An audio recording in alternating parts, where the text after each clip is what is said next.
De volta com Tudo a Ver para você, obrigada pela companhia. Eu avisei desde o início do programa que o nosso último bloco seria especial, que a gente vai estar num bate-papo muito necessário para toda a humanidade, que é sobre a questão da consciência racial. Vamos falar de racismo, recebendo mulheres fortes, importantes, empoderadas e lindas. Essa é a Francine, ela é modelo, pedagoga, e a Simone Pedro, que é um monte de coisa, mas hoje está aqui como socióloga. Sim. Meninas, muito obrigada por vocês terem aceitado o meu convite, para a gente estar debatendo um assunto tão importante, necessário. A gente estava numa resenha aqui agora, durante o intervalo, né, de tanta coisa. A gente precisava de um programa inteiro para debater esse tema, mas vamos tentar resumir um pouquinho aqui a experiência de cada um de vocês, a visão, né, e principalmente levar uma mensagem bacana para o telespectador. A Francine, gente, ela há pouco tempo viveu uma experiência daquelas que ninguém queria vivenciar, muito menos presenciar. Ela sofreu, né, uma injúria racial. Sim. E eu queria saber de você, Francine, primeiro que eu já sei que não foi a primeira vez. Dessa vez você quis tomar uma atitude, né? E de outras vezes, quando ocorreu, o que foi, como que você reagiu? Já aconteceu em outros momentos, em locais públicos, junto com a minha filha. Então, antes dessa situação que aconteceu recentemente, eu estava com a minha filha, chorei muito e infelizmente não tive a atitude correta, né? Me calei, mas eu tive a consciência que se acontecesse novamente, eu iria correr atrás dos meus direitos. E foi o que aconteceu. Isso há um tempo atrás. E Isso. agora, recentemente, né, ainda em 2023, você passou por uma outra situação que aí você teve um outro tipo de comportamento. Essa situação foi realmente muito, muito grave, foi no local do meu trabalho, com pessoas que eu lido diariamente. Então eu entrei em choque. Logo de início, eu não esperava, ainda mais no local, né, onde foi, dentro de uma unidade escolar. Então foi muito difícil para mim, muito doloroso. Foi um momento que eu me senti muito humilhada, me senti envergonhada na frente dos meus colegas de trabalho. Então eu tive que parar para analisar, para tentar assimilar tudo o que estava acontecendo, ser fria para conseguir agir de forma correta, como eu agi, mas foi doloroso demais. Na verdade ainda está sendo. Imagina, um processo que deixa marcas. Você, de fato, jamais vai esquecer, mas vai aprender a conviver com essa situação, com essa experiência, né? Agora, Simone, você como uma pessoa estudiosa, né, sobre o assunto, sobre o tema, provavelmente tem algumas experiências também, né, com relação a isso, já deve ter sofrido alguma coisa, porque infelizmente a gente vive numa humanidade que está doente, né, porque isso é uma doença. A gente está falando da Francine, que é uma realidade próxima à nossa, mas tem o Vini Júnior, né, que é uma personalidade mundial e que levantou essa questão, levantou essa bola brilhantemente, mas ainda assim não para de sofrer ataques, né? Então a gente vê que realmente as pessoas estão doentes. É muito triste a gente ter que vir à televisão para explicar para as pessoas que cor de pele não define caráter nem personalidade de ninguém. Isso é triste, né, Simone? Sim, sim. Na verdade, a gente começa a entender, né, que esse fenômeno que se chama racismo, ele tem várias vertentes, né, que vão das mais sutis, aquelas em que a gente suspeita que a gente passou por uma situação de discriminação, né, de diferenciação, enfim, de injustiça, e não tem a coragem, muitas vezes, de falar, de se pronunciar, né, de buscar os nossos direitos, porque o racismo, ele tem essas nuances, né, que vão desde as mais sutis às mais, né, enfáticas, como foi o caso da Francine. Né? Isso para a gente entender, acho que é bom deixar claro, né? Muita gente entende o racismo como a agressão em si. E o racismo não são só ações agressivas.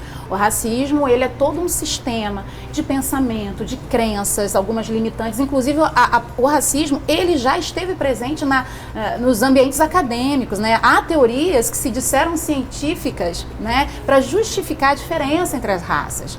Quando, na verdade, a própria ciência veio e derrubou, muitas vezes, essas teorias, dizendo não, todos são iguais, né? A estrutura humana, o DNA é um só, enfim.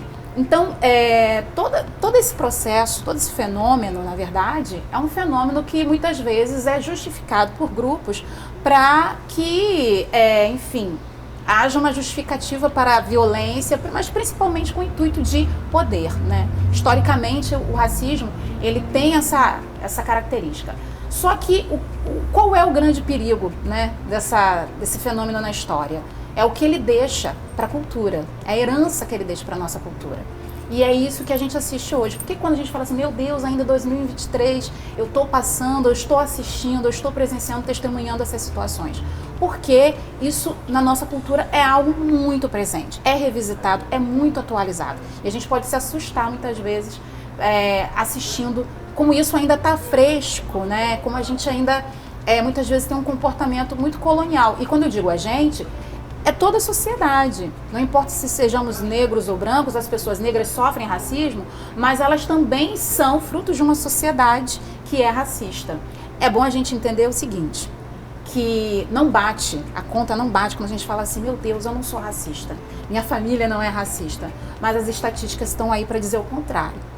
Então, a gente precisa entender que o racismo não está presente só nas pessoas, está presente em toda a nossa estrutura social. É o que a gente chama de racismo estrutural. Desconstruir isso é difícil. É difícil, está dando trabalho. Muito trabalho. Uma das formas que a gente vem trazendo nas discussões e nos debates é de haver uma maior representatividade de pessoas negras em espaços de poder, em espaços de decisão. Executivo, legislativo, judiciário, nos espaços empresariais. É muito importante que as pessoas negras estejam nos processos seletivos para que haja mais espaços e oportunidades para pessoas que são historicamente excluídas. E aí entra o sistema de cotas. Você é a favor do sistema de cotas, então, totalmente, por conta disso? Porque o sistema de cotas, ele não é para favorecer e desfavorecer um outro grupo. O sistema de cotas é para que haja uma promoção em tempo hábil de um grupo que represente de forma mais real possível a população brasileira. Nós temos aí mais de 60% de pessoas negras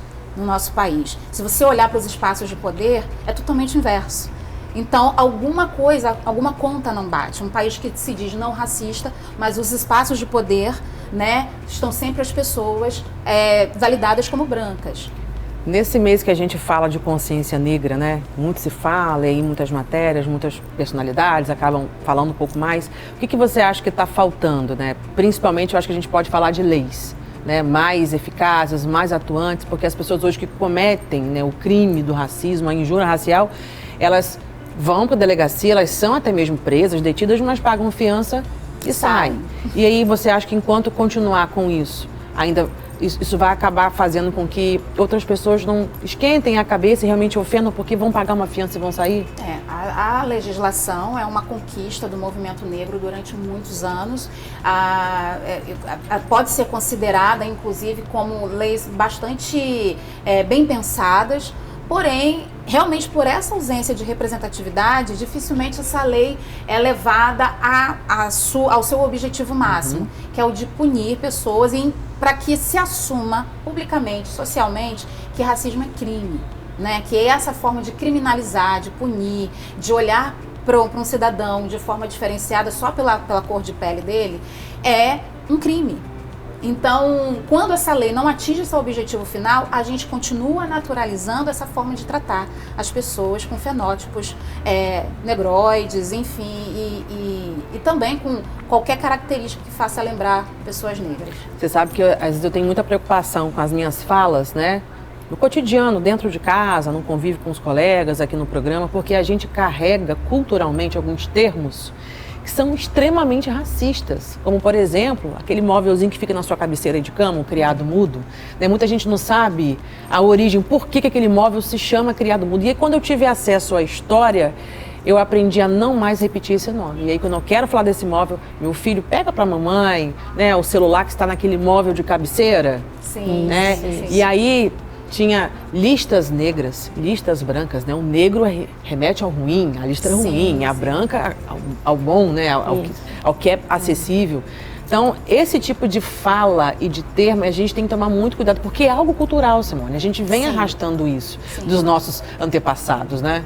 Eu sempre digo para as pessoas nem se preocuparem tanto com as expressões, mas procurarem, buscarem entender os seus olhares sobre determinadas pessoas.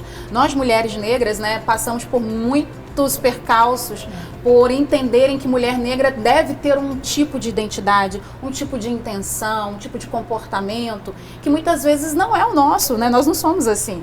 E isso sim é um pensamento racista, é um pensamento preconceituoso. Né? Então, assim, mais do que se preocupar também com essas questões, eu acho que a sociedade não deve sentir culpa. A sociedade tem que se sentir responsável, principalmente as pessoas que não sofrem racismo, porque nessa situação, quando você entende que a sociedade é sim, o nosso país é sim um país racista, você entende que quem não sofre racismo é privilegiado. Então, quem é privilegiado, por mais que não seja racista, por mais que não se considere racista, tem que se posicionar de uma forma responsável diante desse problema, ou seja, se conscientizar, buscar conhecimento, se posicionar, né, para defender pessoas que passam por isso, né, publicamente, no sentido até de se comprometer mesmo. Quanto mais pessoas privilegiadas se comprometendo, mais a sociedade vai entendendo, poxa, eu não posso punir todo mundo, né? Eu não posso começar a punir também pessoas que não são de cor, porque esse não é o objetivo, né? Não é assim que funciona o mecanismo. Então, é muito importante que a sociedade se sinta responsável.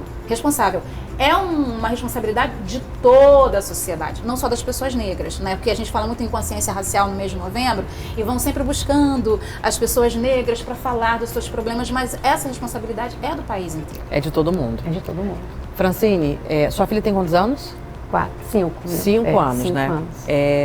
Você já pensou, até por essa questão que você passou agora, essa sua experiência, de como que você vai levar isso um dia para sua filha? E você teme que ela passe por algo assim que aconteceu com você? Diante da sociedade hoje, eu acredito sim que ela possa passar.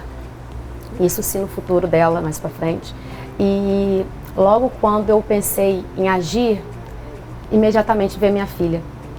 O que eu vou poder ensinar a minha filha? Então a minha atitude ali era algo que olha filha, você tem esse seu direito, esse é o seu dever de cidadã, você corre atrás dos seus direitos. Então se eu recuasse ali, o que eu ia ensinar a minha filha? Que exemplo você daria, né? Que exemplo eu seria para ela? De coragem, sabe? Então assim, naquele momento a dor veio, mas a dor veio pensando na minha filha, na minha família, nos meus amigos, em todas as pessoas que passam por isso diariamente e de diversas formas. Não é somente pela fala, né? Mas é pelo olhar. É quando você entra em uma loja com roupas caras, as pessoas te olham dos pés à cabeça, pelo tom da sua pele, sabe? Então isso infelizmente acontece diariamente. E foi algo assim assustador para mim, porque depois de tudo que aconteceu, eu ouvi pessoas falando, isso existe ainda? Mas o que você fez para isso acontecer? Sabe? Quando você é vítima desse crime, né, do racismo, você te colocam na posição como a culpada, né, como agressora, do que a vítima, como se você tivesse culpa do que a pessoa fez com você, do crime que cometeu. De alguma forma você tem que ser culpado de algum jeito. Isso. Você provocou, o que você fez. O que não é possível, o que aconteceu. Que absurdo, né? Exatamente. Então, assim, é uma situação muito desgastante, porque além de você passar por essa situação que mexe com a sua estrutura psicológica, moral, né? Assim, você fica procurando maneiras de você sobreviver com aquela realidade que passou a ser, porque sua vida muda por completo. As pessoas têm um olhar diferente para você, sabe? São julgamentos, você precisa ter a audição muito seletiva para você não deixar isso entrar e acabar mudando o seu jeito de ser, claro, a sua vida, porque depois dessa situação, a minha rotina, infelizmente, teve consequências, né? O meu corpo começou a demonstrar certas coisas que eu tive que olhar para mim e falar, para um pouco, eu preciso de uma ajuda psicológica agora, porque você não consegue sozinha lidar com isso. Então é muito importante você ter apoio da sua família, de amigos, né? Quando isso acontece com você, mas não é somente com uma pessoa, com inúmeras pessoas e com todo mundo. Então todo mundo se mobiliza e te dá solidariedade, apoio, carinho. Então é isso que te reforça e mantém a pessoa assim de cabeça erguida. E faz com que você siga em frente. Exatamente. Gente, definitivamente esse aqui não é o meu lugar de fala. Eu não consigo né, ter a real noção do que você passou e está passando hoje, das suas experiências, Simone. Mas como jornalista e comunicadora, eu me senti obrigada a trazer esse debate aqui para que a gente possa conversar com quem está em casa acompanhando a gente, né, da importância de realmente de ter essa consciência, como traz o mês de novembro. Né, e mudar as falas, mudar as atitudes, o comportamento e não julgar ninguém por ser negro, por ser branco, por ser pardo e até mesmo outras opções, né, que a gente estava inclusive falando aqui, religião, dentre tantas outras. Eu queria agradecer demais a você, Francine. Quando eu fiz contato com você, você foi muito solícita, né, em trazer pra gente sua história, que eu sei que mexe com você, que é uma coisa que te dói, mas é importante essa sua participação, essa sua fala. Sim. E Simone, por abordar brilhantemente, né, esse termo tão, esse assunto, esse tema tão importante aqui com a gente no Tudo a Ver, viu? Obrigada, viu? E saiba que você está cumprindo com o seu papel como cidadã quando nos dá esse espaço para que a gente venha falar das nossas experiências. E as portas estarão sempre abertas para vocês, independente do que seja, você como pedagoga, você como socióloga, como cantora maravilhosa, escritora, compositora, inclusive já fica aqui o convite para você voltar para aqui cantando. Meninas, olha, um beijo. Obrigada. É nesse clima leve, descontraído que a gente vai encerrando Tudo a Ver de hoje. Obrigada demais pela sua companhia. Somos todos iguais, né? Isso. Com a graça de Deus. Um beijo, gente. Tchau, até o nosso próximo encontro.